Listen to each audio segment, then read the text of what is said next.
So here we are at the final example problem on this unit 2.1 on electric potential and electric potential energy, and it's also going to incorporate a lot of review about electric field and the application of Gauss's law. But as always, I'll give you a moment to either print out your own copy of this problem or at least take the time and read all the questions A through C that you see on the screen. So now's a good time to hit pause, and when you're ready, you can resume with the rest of this video.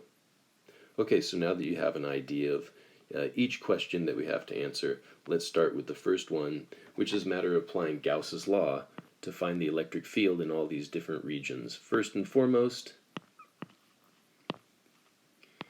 in this region I'm shading red, so let's color code this within the solid sphere, and then in the region I'm shading in orange, so in the empty space between the solid sphere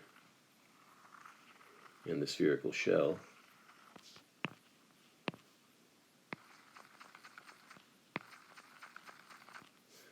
Okay, within the spherical shell,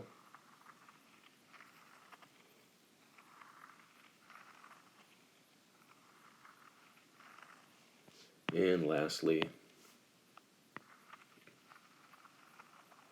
in the region outside this whole distribution, and beyond, right? So we can really extend this. Okay. And you've noted that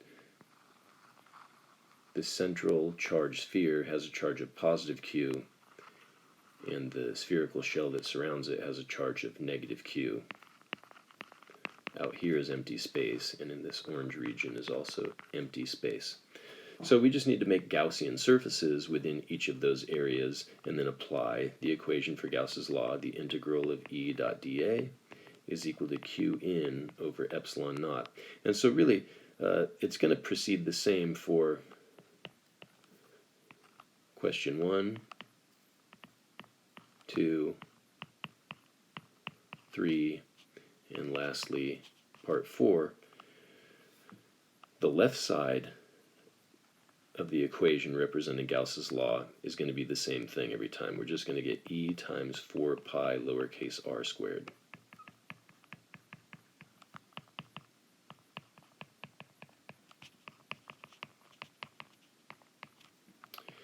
Okay, and that's going to equal 1 over epsilon naught times Q in, etc., etc., etc. So the real question is, what's the amount of Q inside of the Gaussian surface? So if our Gaussian surface is drawn here, in other words with a radius of r less than a, then the amount of charge inside the Gaussian surface is just a fraction of the charge, capital Q. Now fortunately, we're told that it's a uniform distribution of charge.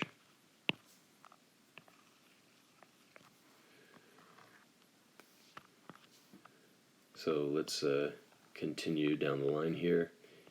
E equals 1 over 4 pi epsilon naught times 1 over r squared. I've just taken all this to the other side of the equation. And then Q in could just be found by multiplying that uniform charge density times the volume of the Gaussian surface, the volume of charge that fills up the Gaussian surface, I should say. Okay, so the volume of charge filling the Gaussian surface fills up a volume of 4/3 pi lowercase r cubed. But rho is capital Q, all of the charge over all of the volume, which is 4/3 pi lowercase a cubed. So when I multiply rho times V Gauss, 4/3 cancel, pi cancels, and so we have E equals 1 over 4 pi epsilon naught times 1 over r squared times Q r cubed over a cubed. And then this r squared cancels with 2 of the powers of r here, and we have E is equal to 1 over 4 pi epsilon naught qr over lowercase a cubed, which is really just telling us that the electric field versus R, at least up to A, is growing linearly. This is R to the first power, although we never write the 1 for to the first power, so there we go. At least we've got our answer to part 1. How about part 2? Well,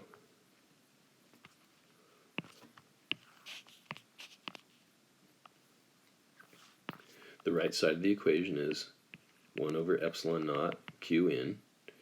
This time q in doesn't have to be found by considering the charge density and making these substitutions. No. The amount of charge that lies within this Gaussian surface is the full charge capital Q. Yeah, so we can just replace this with capital Q. So that means E is equal to 1 over 4 pi epsilon naught capital Q over R squared. So we can continue our graph going up to 2a. The graph goes as a 1 over R squared function. Okay, and then we might as well draw this a little bit bigger.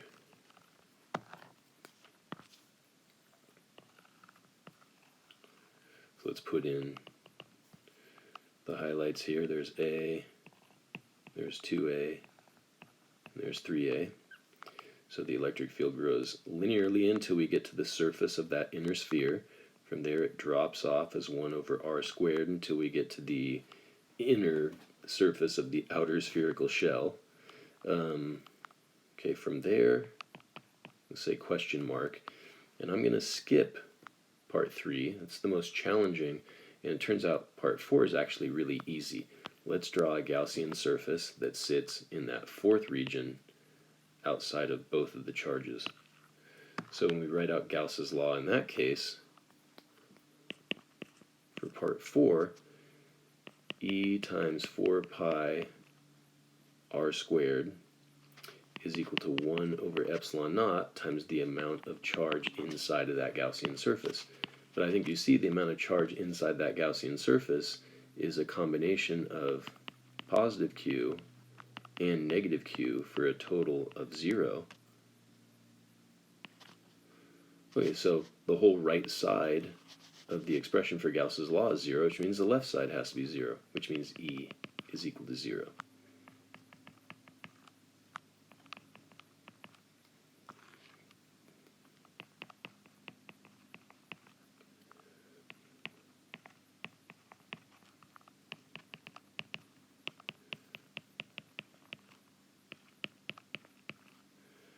So we've summarized what we know for part 1, part 2, and part 4. So let's do part 3. It's not terribly challenging, but it's going to require a little more work than the rest of them. So again, E times 4 pi R squared is equal to 1 over epsilon naught times Q in. Well, this Q in comes in 2 parts. If we draw a Gaussian surface up to here,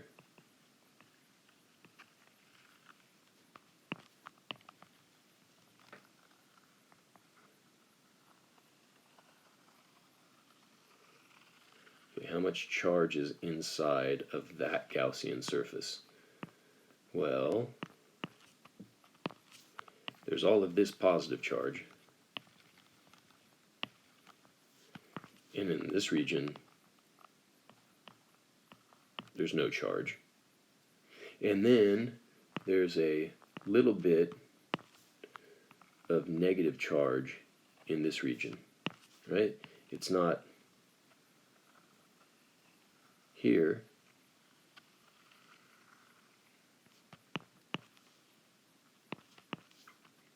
Right? There's just this much, a fraction of the charge, negative Q. So let's just say that instead of writing Q in, we say it's positive Q plus, we'll call it lowercase q negative. I don't want to call that capital Q negative because it's not all of that negative charge. So let's say lowercase q negative. Okay, so this means if we pull all this stuff to the other side of the equation, E equals 1 over 4 pi epsilon naught 1 over lowercase r squared times Q plus, all right, now let's think of what this is. What's that fractional part of the negative charge? Well, it's all of the charge, all of the negative charge of that spherical shell times the ratio of the portion of it that lies within the Gaussian surface compared to the total volume of the spherical shell. Okay, so what's the volume of the Gaussian surface that contains negative charge? What we have to do is imagine what if it was all filled in with negative charge, but then subtract out that portion of it. In other words, it's just the volume of a sphere of radius r minus the volume of the sphere of radius 2a. Does that make sense? Yeah. The volume of the Gaussian surface that contains negative charge is 4/3 pi lowercase r cubed. Lowercase r is the outer edge of our Gaussian surface, minus 4/3 pi times 2a cubed. 2a is the inner surface, the inner wall of this outer spherical shell. Okay, and the total volume of that spherical shell is 4/3 pi 3a cubed minus 4/3 pi 2a cubed. So instead of this expression here, we've got that. Now, fortunately, there's a 4/3 pi in every term, so we get to cancel all those out. 4/3 pi, gone, gone, gone. Now, 3 cubed is what, 27, and 2 cubed is 8, so we have 27 minus 8 times a cubed. 27 minus 8 gives us 19. Oy, oy, oy. So this thing I'm calling Q negative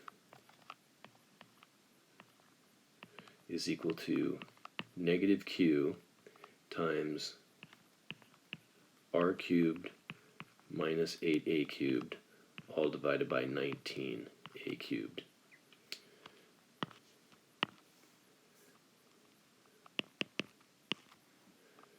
So continuing on from here, E is equal to 1 over 4 pi epsilon naught 1 over lowercase r squared times positive capital Q minus capital Q, or in other words, plus negative Q, times lowercase r cubed minus 8a cubed over 19a cubed.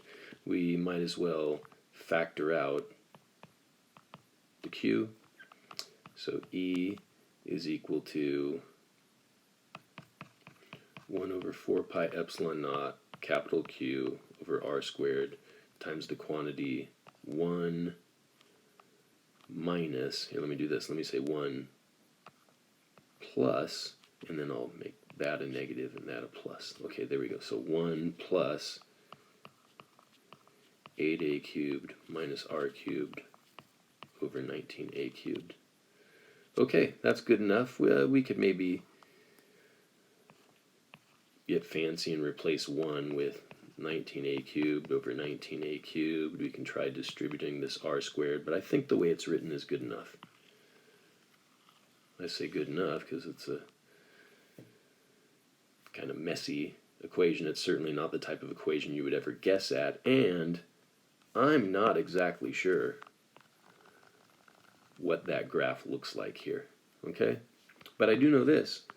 We already found that E equals 0 in this region outside of the whole system, so we can draw in that. So my guess is somehow, whatever this graph would look like, this E as a function of R, is going to connect that point and that point. And yeah, I'm not exactly sure what that looks like. Oh, and one thing worth noting is if we use this expression and we consider a couple cases where we know what E should be equal to, like for example, let R equal 3A, then I believe we'll get an answer of 0, right? So, for example, if we let R equal 3A, then this term of R cubed becomes 27A cubed, and 8A cubed minus 27A cubed would give us negative 19A cubed, but we're dividing that by 19A cubed, so we just get a negative 1, and negative 1 combined with positive 1 gives us 0, and yeah, we know that we should be at E equals 0 at the beginning of this range. Okay, we can also plug in 2A and see what we get. Well, if we let R equal 2A, then this term R cubed becomes 8A cubed. And so this numerator here just becomes 0, and then we're just back to E equals 1 over 4 pi epsilon naught Q over R squared. So this equation does account for that point and that point. And enough said. Okay, what's the electric potential at the outer surface of the spherical shell? Well, let's see. The electric potential here, really far away at R equals infinity, we assume to be 0 unless otherwise stated. And nothing was otherwise stated, right? So what's the electric potential here at the surface? Well, we found that the electric field in this region outside of the whole system of charges is equal to 0. So V at the surface minus V infinitely far away is negative the integral as we go from R equals infinity to R equals 3A of E out dr. But E out is 0, so this whole thing goes to 0. And V infinitely far away is 0. So V at the surface is 0. Did I explain my reasoning well enough? Hopefully you follow with that logic. Derive an expression for the potential difference between points x and y. So from the surface of the solid inner sphere to the inner surface of the spherical shell. So this delta V, in other words, Vx minus Vy, would be equal to negative the integral from y to x of E dot dr. Now, which E? Which E is that? Well, let's go back to all of these. Let's see. No, it wouldn't be that. It wouldn't be that. It wouldn't be... it's this expression for E. So 1 over 4 pi epsilon naught Q over R squared.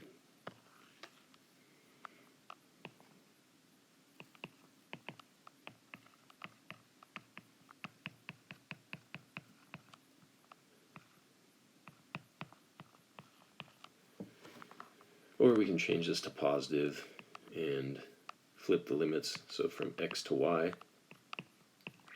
So delta V equals 1 over 4 pi epsilon naught. Oh, not only the 4 pi epsilon naught come out, the q comes out of the integral. So q over 4 pi epsilon naught, the integral of r to the negative 2 dr. So delta V is equal to q over 4 pi epsilon naught times negative 1 over r, evaluated from x to y. Well, x is at r equals 2a, and y is at r equals 3a. We can flip those limits of integration and change this back to a positive.